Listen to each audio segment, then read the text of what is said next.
وأسعد الله صباحكم بكل خير. It's my pleasure to welcome you for the second day, and I hope you took rest from yesterday. Yesterday was very heavy, in terms of the lectures, the quality of lectures. We learned a lot from yesterday, and who joined us in the gala dinner, I hope you took rest. It was a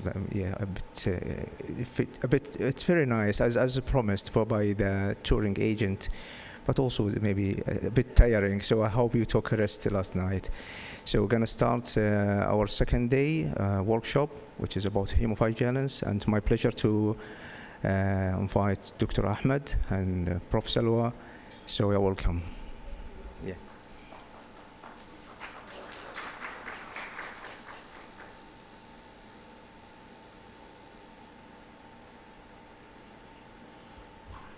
Assalamu alaikum wa rahmatullahi wa barakatuh. Good morning, everybody. Attendance today is not like yesterday. We hope that they will come now during the sessions. And yeah, there is online. I am sure that a lot of attendees online. It is my pleasure to start the second day on hemovigilance. This is the first session. We will have two speakers. One of them will be online, and the second speaker, Dr. Salwa, will be available physically with us. I will chair the session myself and Dr. Salwa. Dr. Salwa is a professor, hematopathologist and transfusion medicine at King Abdul Aziz University in Jeddah. And Dr. Salwa, you are welcome to introduce the first speaker. Bismillah ar-Rahman ar-Rahim. Assalamu alaikum wa rahmatullahi wa barakatuh. Good morning, everyone. I just have the pleasure to introduce our first speaker. He will be with us on virtual. He is not around here.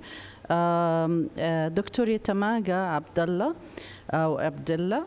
He is from World Health Organization. He is the regional officer for the Eastern Mediterranean region, and he is medical officer of blood and other products of human origin based in Egypt. He is well-known doctor in blood and blood transfusion, and he already shared and speak in many conferences.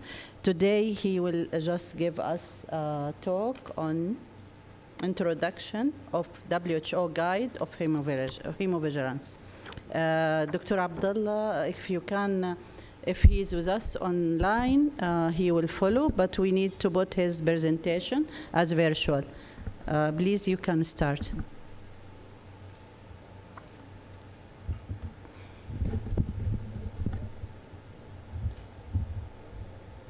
Greetings from the WHO Regional Office for the Eastern Mediterranean in Cairo. My name is Hemovigilance Abdullah. I've been working with WHO for the last 20 years at country offices at the WHO headquarters in Geneva, and in the last 8 years at the WHO Regional Office in Cairo. I would like to thank the organizers for organizing this very important workshop on plasma fractionation and hemovigilance. Two areas of work that are the focus of WHO globally and also in our region. I would also like to thank the organizers for inviting the regional office to participate in this workshop, and I apologize for not attending this workshop in person.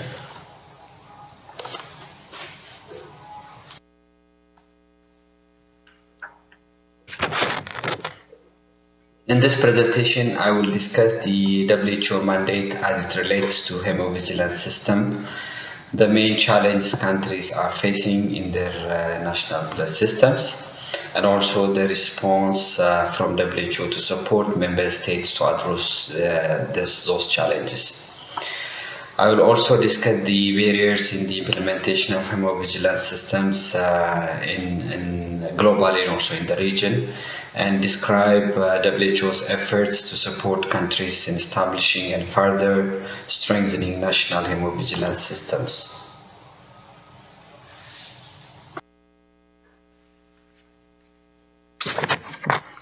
As you know, since the first World Health Assembly resolution on blood products in 1975, WHO has provided guidelines, standards, training, and technical support to improve the quality, safety, and availability of blood products. Despite these actions, progress in blood availability, safety and quality under effective regulation has been slow in many countries, including those in the Eastern Mediterranean region.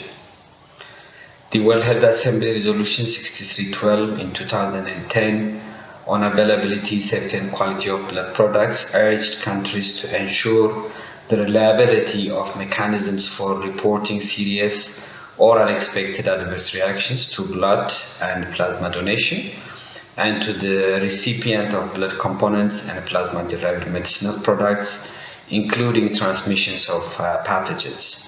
In this resolution, WHO recognized the importance of hemovigilance system to identify and prevent occurrence or recurrence of transfusion-related unwanted events, covering all activities of the transfusion chain from donor to recipient.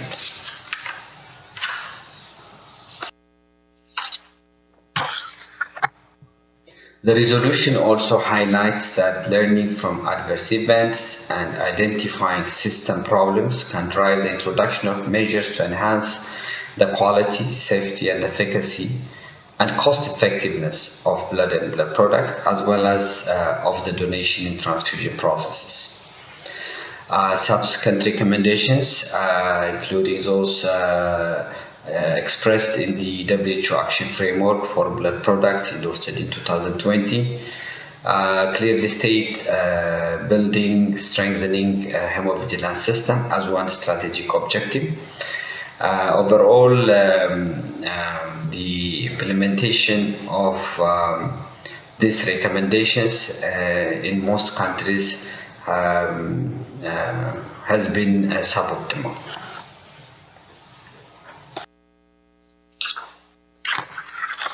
There are several challenges facing blood systems around the world and also in the Eastern Mediterranean region. This include inadequacy in policy, regulations, governance, and financing, insufficient supply of blood products, deficiencies in safety, effectiveness, and quality, lack of availability of plasma-derived medicinal products, suboptimal clinical practice, and poor access to blood during emergencies. When it comes to clinical governance, 128 of the 171 reporting countries have national guidelines on clinical use of blood, and 50% of hospitals have transfusion committees. The proportion of those hospitals that have well-organized and fully functioning transfusion committees is often not reported. In addition, only 49% of reporting countries have hemovigilance systems. Again, we don't know enough about the coverage of hemovigilance systems in each country.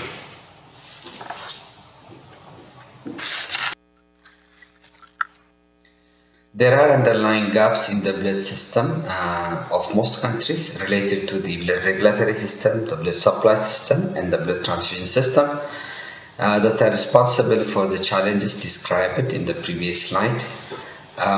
Despite several World Health Assembly and regional committee recommendations and actions, recommendations that address governance issues, including establishment of blood regulatory system, consolidation and regionalization of the blood supply system, and setting up clinical governance for blood transfusion, are not implemented fully in most countries. And hemovigilance is an important component of all these three systems.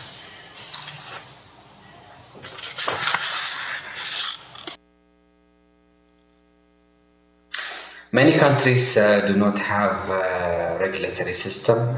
Existing legislations and related regulations, standards, and policies are largely inadequate to regulate the entire vein-to-vein system in general and to support the hemovigilance system in particular.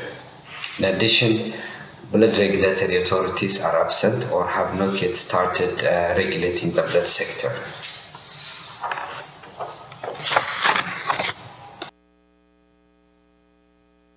In many countries, the blood supply system is still fragmented with multiple small volume blood banks and not adequately consolidated at strategic locations. This limits compliance with accepted standards. It makes proper blood donor management expensive and operationally difficult, including establishing effective donor vigilance program in the blood banks. It also makes maintaining adequate number of competent staff impossible due to limited economies of scale.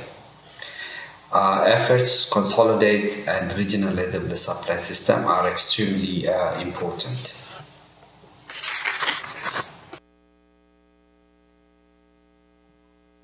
There have been efforts to establish hospital transfusion committees in major hospitals to monitor blood demand and use. Some countries have implemented national guidelines on clinical use of blood and established hemovigilance systems, but this is an area that requires further attention.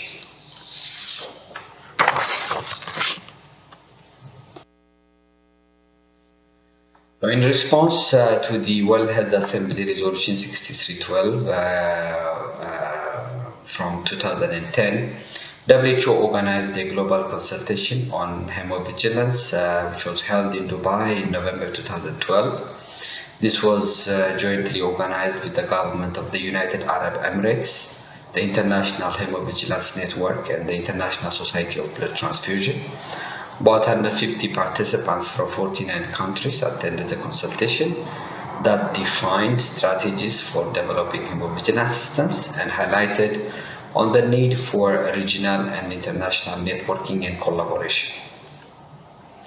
As part of the implementation of the recommendations of the consultation, WHO later issued the 8th memoir on national hemovigilance system in 2015, containing messages for the ministries of health about the key elements of hemovigilance system, and also published the guidance for establishing national hemovigilance system in 2016. The International Conference of Drug Regulatory Authorities in 2018 and 2021 called for strengthening hemovigilance systems to monitor the safety of blood donation and blood transfusion. And building and strengthening hemovigilance system is one of the key strategies to ensure quality and safety of blood products in the WHO Action Framework published in 2020.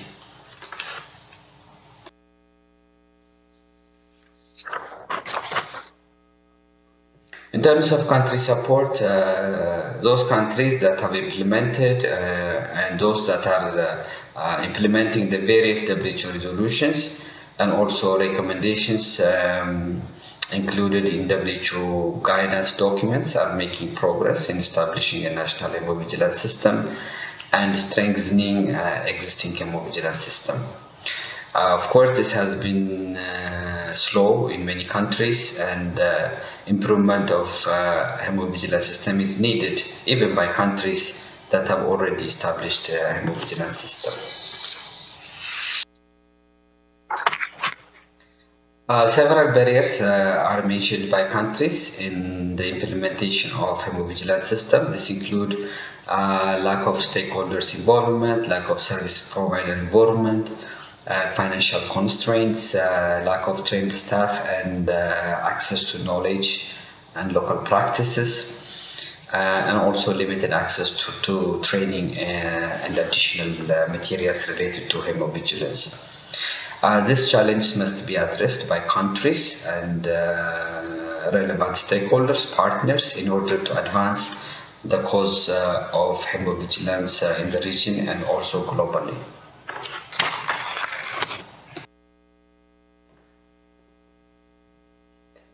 As I mentioned earlier, the WHO Action Framework to advance universal access to safe and effective as well as quality assured blood products proposed actions to address the challenges that I mentioned in the previous slides, and also to meet 6 strategic objectives, one of which is effective surveillance, hemovigilance, and pharmacovigilance.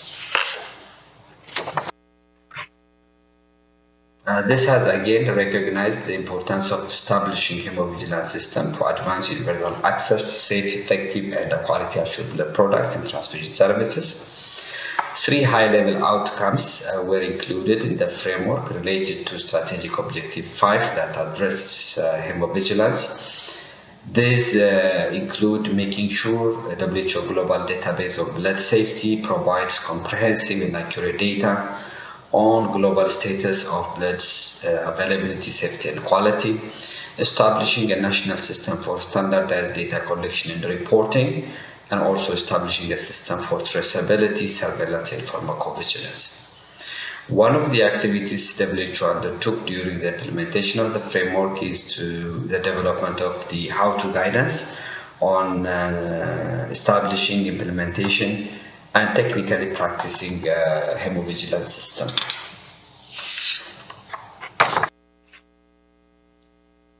So inputs from member states were gathered on the need for a how-to guidance, which is a normative and standard setting document.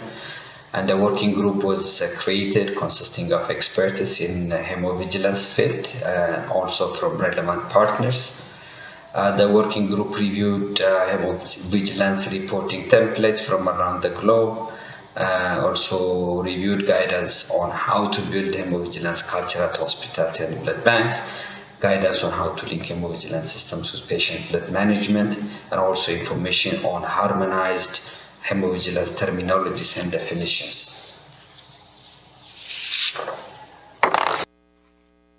The how-to guidance also considered that hemovigilance systems are dynamic systems because the adverse events related to donation, processing, transfusion of blood may change in line with local practices and with technological developments in transfusion medicine.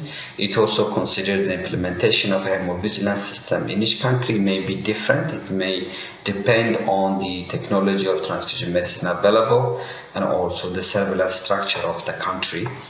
And also it considered that there would be no single international approach to develop and implement a hemovigilance system that would work for every country.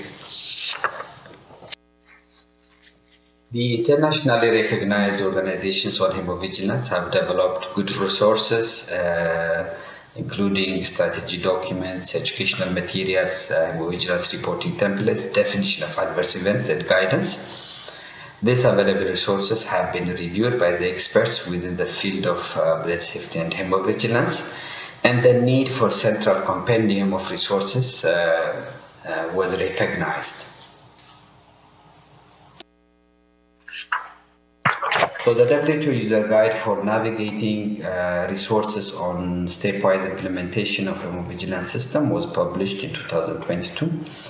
This is a guide to navigate a hemovigilance resource repository hosted and fed by partner organizations, including the International Society of Blood Transfusion Working Party on Hemovigilance, and also the Notify Library, which is a global vigilance and surveillance database for medical products of human origin, organized by the Italian National Transplant Center, which is a WHO collaborating center on vigilance and surveillance for human cells, tissues, and organs.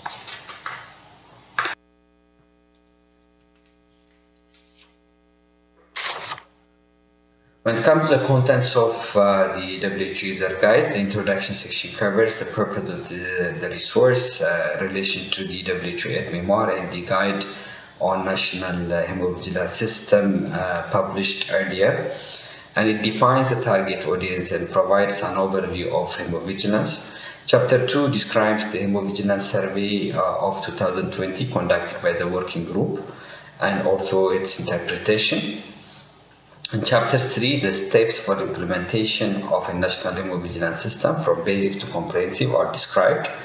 Chapter 4 lists the tools and resources available, including educational material, and provides information on how to locate tools and resources described in this document, and also example hemovigilance tools and their use are included in Chapter 4. The guidance also includes next steps in the implementation of a national hemovigilance system.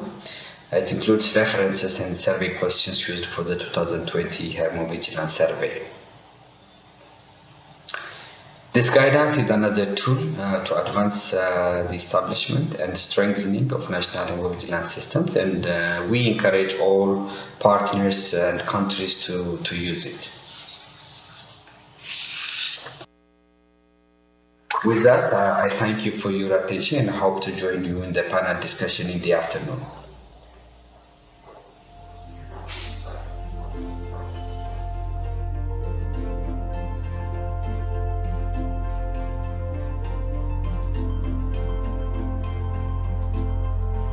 Thank you, Dr. Abdullah, for the excellent presentation about hemovigilance.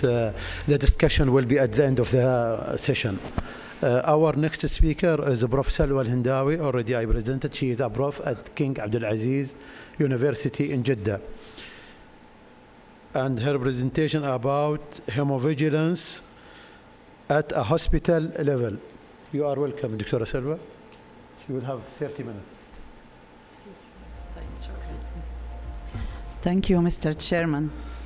I would like first to thank the organizing committee, especially Dr. Hind Hamidan and DAMI Society for inviting me to be a speaker today with all of you.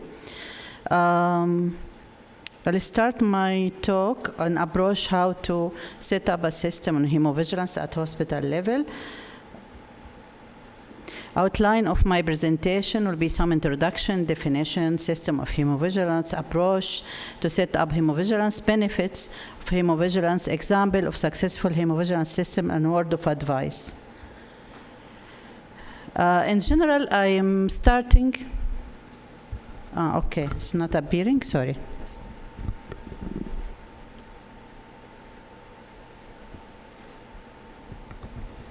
No, it's not.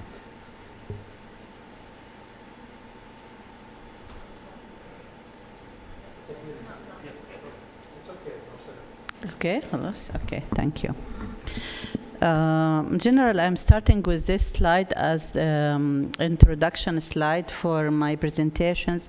As blood safety cycle, I see it as a transfusion chain has three important pillars as hemovigilance system, patient blood management, and accreditation quality system in place. If we just talk about the blood transfusion chain in general, we know that it's starting from donor, ending by patients, vein to vein, and have all the process in between. Hemovigilance taking care of the whole transfusion chain, and it's concerning with safety of transfusion chain, right blood to right patient at the right time. Just for introduction, word heme is meaning blood, and vigilant is to be alerted or paying a particular attention to a certain matter. Hemovigilance is equivalent to pharmacovigilance and biovigilance, and all of them concerning with the vigilance at work. And hemovigilance in Arabic is called نظام اليقظة. Just few words in Arabic that نظام اليقظة is الهدف الأساسي لهذا النظام هو الحد من المضاعفات الناتجة من التبرع بالدم أو نقل الدم وتسجيلها ومحاولة منع حدوثها ووضع التوصيات التي تضمن سلامة الدم المنقول. In general, hemovigilance has few definitions, but a simple definition that it's a system of reporting, collecting and analyzing of transfusion safety data, and it is concerned with the quality process and as such aim to continuous improvement of quality and safety of blood transfusion. Hemovigilance covers the entire transfusion chain. Here, just as an introduction figure that in national, simple figure about national hemovigilance system, we are concerning today with the hospital, and for hospital hemovigilance system, we can look at the right, do we have a pointer? A right side here. No. which is concerning with hospital clinical staff. They start to report. They are reporting to hospital transfusion services and to hospital transfusion committee, hospital transfusion committee through the hemovigilance officer, and then hospital transfusion committee, usually they reporting to a professional group, and professional group at hemovigilance office if there is a regional or national office for hemovigilance. There are general points to consider during development of hemovigilance system, like the legislative and regulatory framework in each country. And it should be there a hemovigilance action group to set a strategic plan, standard, policy, procedure, and definition, and standard reporting system. It should be a budgeting and continuous finance, and central evaluation site, rapid alert, early warning system. I will not repeat the obstacle, because for the first speaker, he just told us about a lot of obstacles going around to start hemovigilance system, but we can overcome it if we know it. If we know all the obstacle. What's one of the important obstacle we face at hospital level? That the lack of a staff training involved and absence of automated process, and this is what we would like to have and to get knowing about it. The approach to implement, we need to have a certain definition in place. It's very important to have a standardized definitions and to set up a standard and policy for hemovigilance itself. Develop a transfusion or donor reaction forms. Certain forms should be developed in place. Incident forms also to be used for reporting any incident. We have to define mechanism of reporting, who will report and to whom they will be reported and how it will be followed up. We should have either monthly, quarterly, or yearly reporting by hospitals, and should be submitted if we have a regional or national office for review. We should have to work on non-punitive culture, no punishment for reporting. And this is, as we know all, this is the range of transfusion events to be reported, which all transfusion reaction included, and also we include donor reaction and any incident related to transfusion, as example, incorrect blood component transfused, near misses. Some of the system, they like to start with only reporting the serious hazards only, not all transfusion reaction and donor reaction, only serious hazard like ABO incompatibility, TRALI, transfusion-associated graft-versus-host disease, or TTI, transfusion-transmitted infection, and bacterial contamination. Usually some of the countries starting with these serious hazards of transfusion, then they can include all other reactions, but some they like to start for all. What's the resources required? We have to have a committed, experienced, professional, expert working group, either at hospital level or also at regional or country level.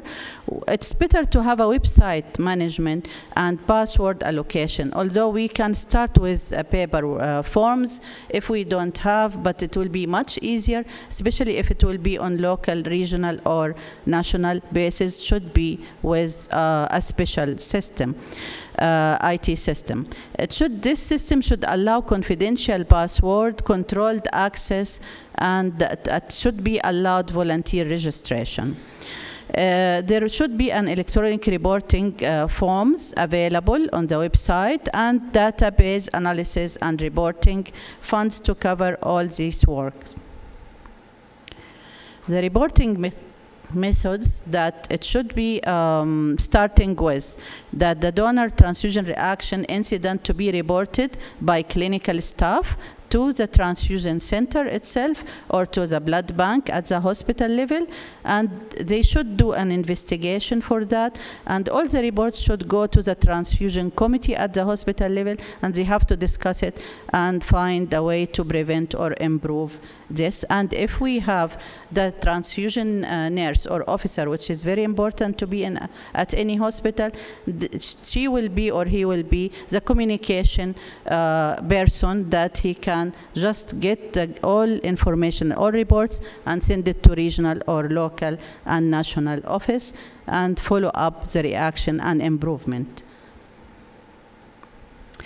Here, just a few words on immutability. Immutability is needed to be with the hemovigilance system, that if we have this reaction or incident, we need to know, is it related to transfusion or to other reasons, this complication? And to know through the immutability, there is a certain definition. We need to know if it's definite, probable, or possible, or it's not related. The most important to know definite, this means there is an evidence to make sure that this is related to transfusion itself. Probable, it is evidence to clearly in favor that it is related to transfusion reaction, or possible, which could be maybe it is related to transfusion or maybe related to other incidents related to patient himself and his sickness. There are other definitions related to immutability also, that the doubtful, ruled out, or not determined, we don't need to report these things, but doubtful, that it's no evidence at all to attribute the adverse event that it is caused by transfusion. Ruled out, this means it's not related to transfusion, and not determined, this means we don't know if it's related to transfusion or not. We would like and we need to report the first three definitions. Adverse reaction for which immutability is doubtful or ruled out shouldn't be reported routinely.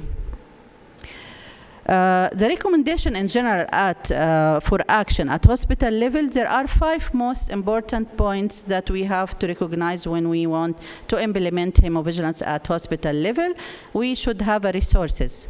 What I mean by the resources, this means it's not only the budgeting and money, it is the staff who are trained and aware. It is all staff working in transfusion exchange. They should be educated, trained. And also the most important resources for us is the data itself. We should have the data, collect the data to work on it and work for improvement or prevention of any further incidents. We should have active hospital transfusion committee. Hospital transfusion committee should be involved in following up hemovigilance reports and working on the improvement of these incidents or reactions. There should be awareness, training, and education for whole staff in the hospital. There should be, above all of this, management support. These are the points that we should consider when we develop a hemovigilance system at a hospital level, that we should have the policy and procedure on place, policy and procedure for all working points in transfusion services, and policy and procedure for the hemovigilance itself. We should have a clinical guidelines in place, and we should have a method of traceability clearly, and we have to have mechanism of reporting. As I showed to you, we have to just see who will report, to whom he will report, and we should have the awareness training, active hospital transfusion committee, and the transfusion nurse, the champion, the hemovigilance officer. It's very important to have one who will be responsible to communicate with everyone and be aware of the hemovigilance system. Here, the quality indicator, which I didn't mention here also, it's very important to have quality indicator as a base in the transfusion services. We should choose few quality indicators which we work on them to improve services. And here just I will show you example of at our hospital, we did have applied the hemovigilance system as quality indicator base for the system, and we use the quality indicator, main quality indicators we are using, like transfusion reaction and the donor reaction, transfusion to cross-matching ratio. We use all this wastage as a base for our hemovigilance system. We were following it quarterly and see how it's working. We are putting action for improvement, and we try to improve our work, daily work, through monitoring this indicator and put it as a base of our hemovigilance system. And we published a paper on 2016 on using quality indicator as a base of hemovigilance system. The benefits of implementing hemovigilance system, we can find, this is from the guide which Dr. Abdullah talked before me, the WHO guide of implementing hemovigilance system. This guide showing the benefit for everyone. Hemovigilance system is benefiting everyone working in hospital or in the country, because when we apply the hemovigilance system, we improve the safety and quality of our services, and for patients, safety of our patients. We improve also the trust of donors and patients for our services, and we just increase our voluntary donation, because they are trusting the work and they are feeling relaxing when they come to donate. We are improving the cost of transfusion. We improving safety of transfusion itself when we just applying this system. Also, the physician and other health care also will identify where the problem is going, and they will be improved in their services, also clinical service, when this system applied and put in place. Just to give example, but I will not give you the detail of it, of an excellent hemovigilance system, and we all learn from it, is the short serious hazard of transfusion. This system is one of the earliest system applied in UK since 1996, and it was a voluntary for a long time, and it is just giving information about all reactions happening, incidents, whatever going with transfusion, which is going, any events going wrongly, and they are working on it for improvement, and they are publishing it for anyone to use and to learn from their experience. The key short messages for transfusion that in their place and in UK, that there is a continuous improvement and to be safe services in UK, and decrease all reactions and incidents happening. And they found that is one of the most important problem with them is incorrect blood transfusion, and still occurring incorrect blood transfusion. And this is due to lack of the training of certain staff in certain hospital, and also in the shortage of staff there in the hospital. It's affecting also the work daily, day to day. And also there is other also newly discovered last few years that one of the leading cause of this is the TACO, not TRALI. They were TRALI, one of the leading cause of this before, but it's becoming TACO because it's unrecognized that it's happening to the patient, and it's lead to death of few patients. But this was reported by UK SHOT. In general, for last few and word of advice, that the World Health Organization in 2015 have an aid memorial, and this Dr. Abdullah or Yatam, he said it, that they have an aid memorial at National Hemovigilance System. They were advising that it's very important to have set up efficient organization arrangement and to ensure integration with institutional quality management system, develop confidential and non-punitive system, provide effective leadership, and incorporate hemovigilance into the national blood policy. Adopt a stepwise approach in establishing a hemovigilance system, engage all stakeholders in the blood transfusion chain. And what we mean by all stakeholders, it's even the patient and donors, involved everyone working in this chain or having affecting by this transfusion. So we need to have all our stakeholders, even everyone working in transfusion societies, patient societies, and also donors, our donors. In conclusion, development of efficient hospital or local hemovigilance system is needed to form the basis of national hemovigilance network. This system will be an active tool for continuous improvement of quality and safety of blood transfusion. The most important things for us is awareness, training, education, and increasing awareness among workers in blood transfusion chain and among our donors and patients in the society. This, just to show you, this is one of our brochures or leaflets for our staff or our donors, our patients, anyone who just to know about the hemovigilance as awareness things from the Saudi Society of Transfusion Medicine about hemovigilance definition and what's the benefit of hemovigilance. It's recently, it's there in our website for anyone would like to know about it.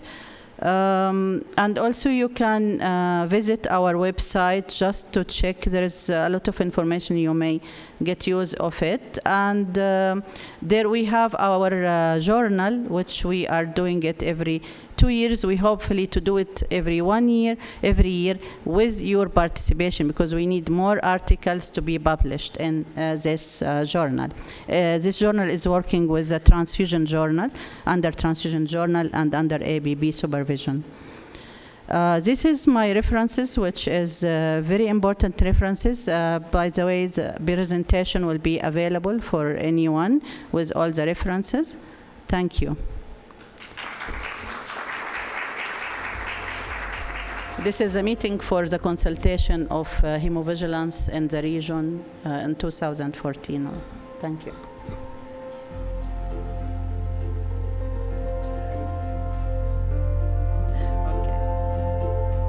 Thank you, Prof. Salwa, for the presentation. We now will open the floor for discussion, questions, comments. Any question, any comment? Mr. Abdullah, yes, please. Can we have the mic, please? Mic.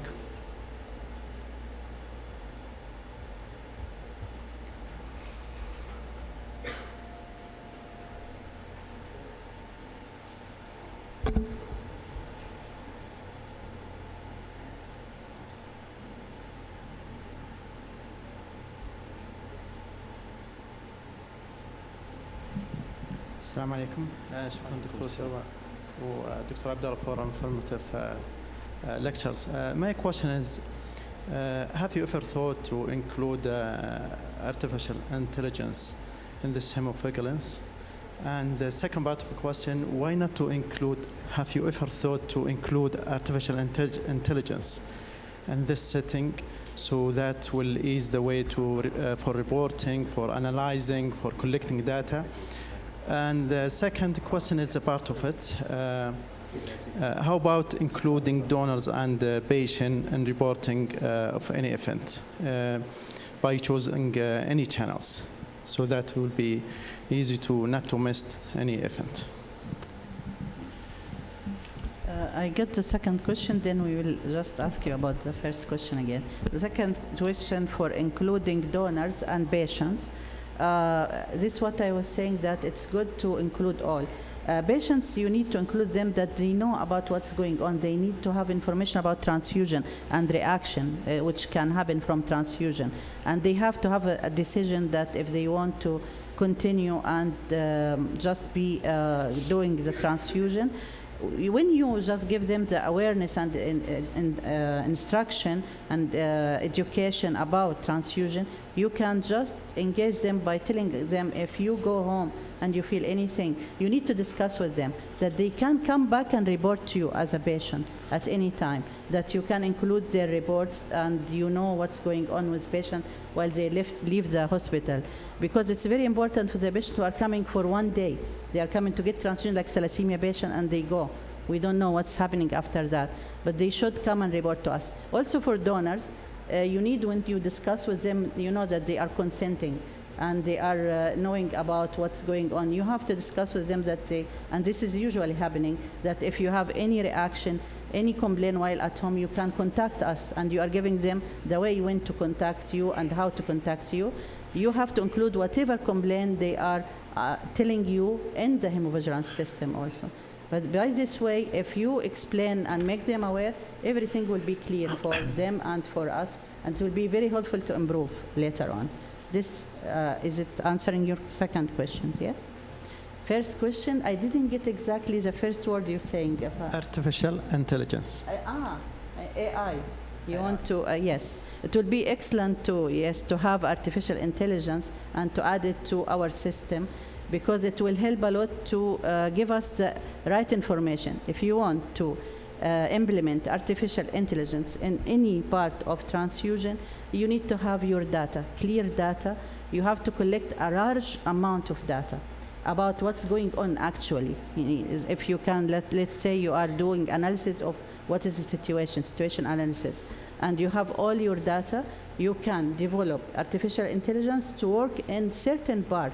You can just let them having all information about what's incidents happening. If you are doing quality indicators you routinely, if this happen, you can make artificial intelligence helping you in decision and maybe alerting you in certain situation for improvement. So why not to use it? Because it's so difficult now to use it without the expert, and it's need money, it's need experts. You need to have it on a large level, like national level, it will be better, or regional level. If you do this, it will be excellent, because you need to collect a large amount of data to start seeing how artificial intelligence will help us. And you can do it as in a small, scale, but this small scale, it will be as, trial that how is the improvement happen in one hospital. But this will not help a lot, and it will be also needed an efficient, expert people to work on this artificial intelligence. By the way, we are trying to do something, but it will be on a small scale if we do. Thank you. Okay, Zainab, Dr. Zainab. Dr. Zainab.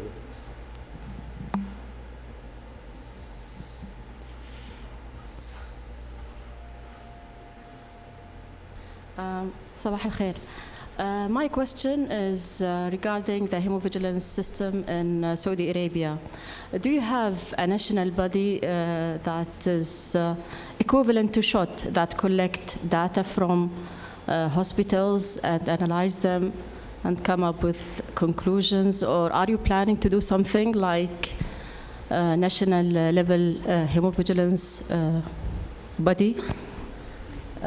This question, I think I will leave it to Dr. Hind to answer it, but I will say to you that since long time we are collecting data on transfusion reaction, donor reaction by the Ministry of Health. Every year they are collecting their data. But for the hemovigilance system itself, I think there are plans. Maybe Dr. Hind can answer this question. Yes, Dr. Zainab. Thank you, Dr. Selwa. We're very near to going national on a hemovigilance platform with patient safety section in the Ministry of Health. They have the right platform to, as Dr. Selwa mentioned, you have to have a system where you can report, analyze all the side effects related to blood transfusion and testing and component and so on. So there is a right platform, and you will hear a lecture by Dr. Amuna today about this platform, and I think it's the right platform to go national. So we're almost ready to go national, inshallah. Can I ask one question? Sure. Thank you, Dr. Selwa. Very nice talk. You mentioned something very important in your talk that I want to elaborate on, and that's the role of, you call it a hemovigilance nurse in your talk, which is a nurse practitioner. A nurse practitioner is a position that is not available in most of our hospitals. We tried when I was in King Faisal to develop that position, but we didn't succeed for many years. Until now, there is no nurse practitioner. As you know, UK was leading in this, and Dr. Fatin, she remembers one of the Anatolian days was about a nurse practitioner role. UK, when they developed the nurse practitioner, the number of side effects related to blood went down, the safety of the blood went up, and the reporting system was better. So in a hospital-based situation, I think the reporting is lost somewhere between doctor and nurse, and it's underreported. Also, the blood bank is away from the action, apart from donors, which we know.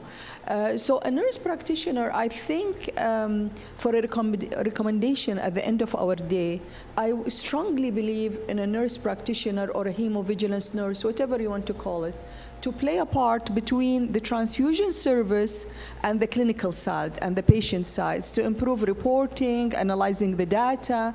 And this nurse will play a role to the national program to report all the side effects from a hospital-based through a system which is a national system. So that's my comment. Thank you. I think the best is... Thank you, Dr. Hind. Yes, I think it's excellent point. I think it has to be from national side that to push for this, because we had this, before maybe 6 years. We have a nurse. They gave us at the hospital level a nurse, and we were working with this nurse, and she had the training, and she was working for 2 years, very efficient. Everything improved. After that, they take the nurse from us, and we don't have any more till up to date. For this, they are saying usually we have shortage of staff, we can't give you. But I think if nationally, it's put nationally, maybe all hospitals can follow this. Thank you. دكتورة فاتن تفضلي. I would like to go back to the point of artificial intelligence that Mr. Abdallah raised, and I like to confirm what Dr. Salwa said and add on it. If you navigate in the international literature on the websites, you find that artificial intelligence applications in the field of blood transfusion in general has a magical effect, of course, to the better or to the best. And there are a lot of papers written on AI in the field of hemovigilance in particular. And I would like from this event to really recommend to the region, our region, they have to go national on the level of hemovigilance and reporting, because that is a prerequisite of having big data. Because artificial intelligence means big data, machine learning, Internet of Things, and all these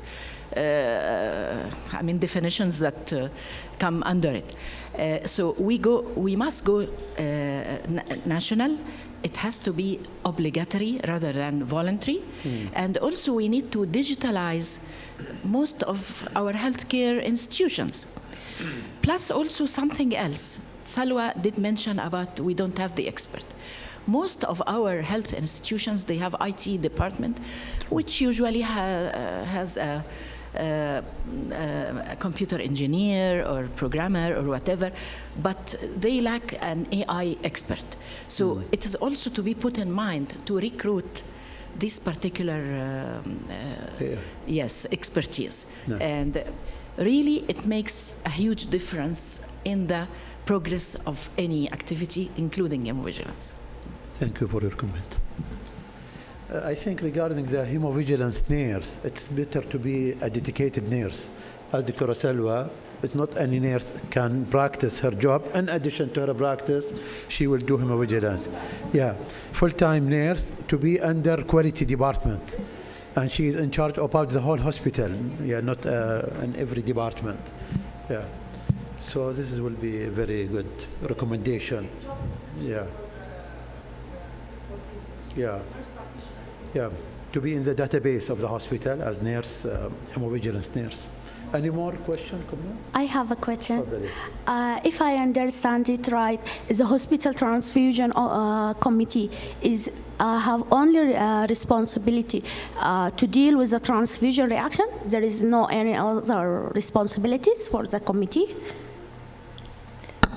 Thank you for the question. No, hospital transfusion committee have a lot of responsibilities. And they are multitask because they have to cover anything related to transfusion in the hospital. They have to follow up policy, procedure, guidelines, statistic, quality indicators, whatever incidents happening. Hemovigilance is very important. Patient blood management. They are following anything new or anything regular routine in the hospital. And because they are from,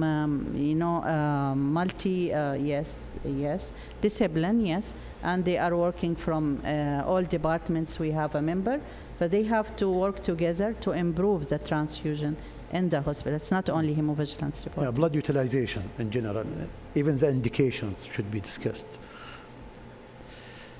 I think we will close our session now, and our second session will start sharp at 11 o'clock.